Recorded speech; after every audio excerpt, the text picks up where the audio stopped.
Amélie et Firmin rêvent d'un monde idéal. Mais malheureusement, c'est encore loin d'être le cas.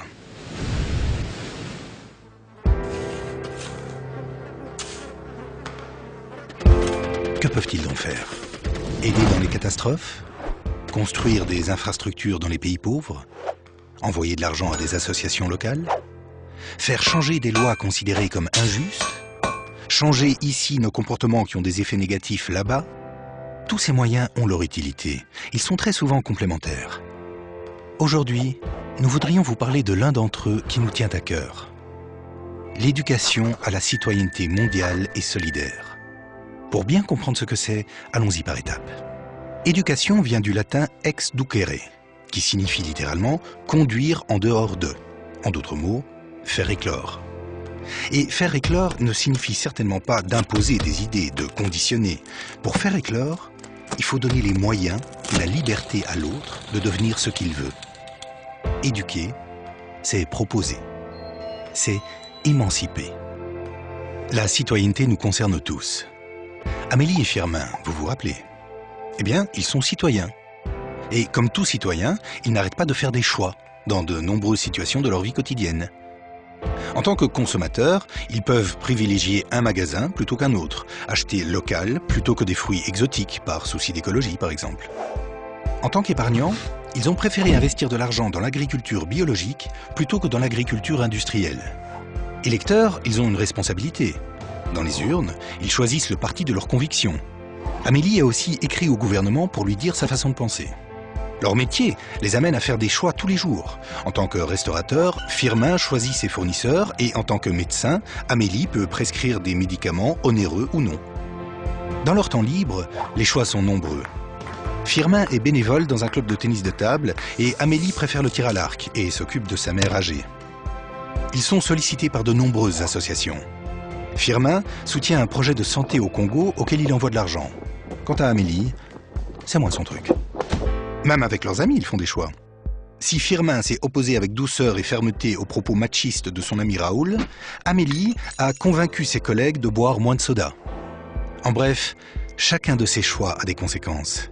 Et à leur mesure, Amélie et Firmin sont des prescripteurs de comportement. Éduquer à la citoyenneté, c'est faire prendre conscience que l'on fait énormément de choix et que chacun de ces choix a des conséquences. Aujourd'hui, il n'est plus possible de limiter la citoyenneté à un lieu en particulier. La citoyenneté est mondiale. Dans notre monde ultra connecté, les gens voyagent et migrent. L'information n'a plus besoin du Poney Express pour traverser les États-Unis et l'argent pèse beaucoup moins lourd. Quant à la pollution, elle ne s'arrête pas à la douane. De la même façon, les choix d'Amélie et Firmin ont un impact ailleurs, en Chine, en Afrique, en Amérique et même en Antarctique.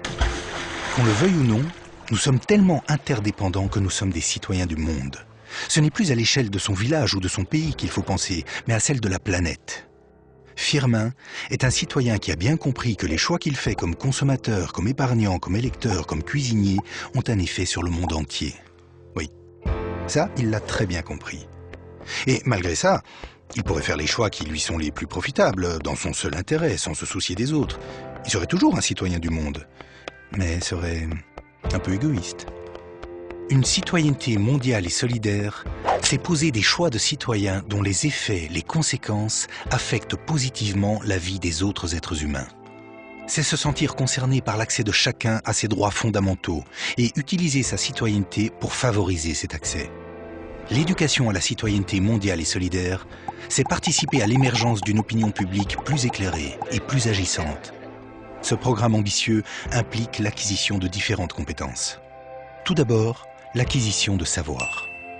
Il faut connaître les conditions de vie des autres êtres humains, mais aussi comprendre le fonctionnement du monde pour discerner les liens de cause à effet, les conséquences de nos actions dans un monde interdépendant.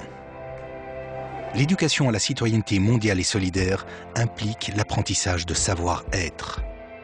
Il faut en effet que les gens réfléchissent aux valeurs qui comptent pour eux et qu'ils veulent mettre en œuvre, défendre. Je parle. L'éducation à la citoyenneté mondiale et solidaire implique le développement de savoir-faire.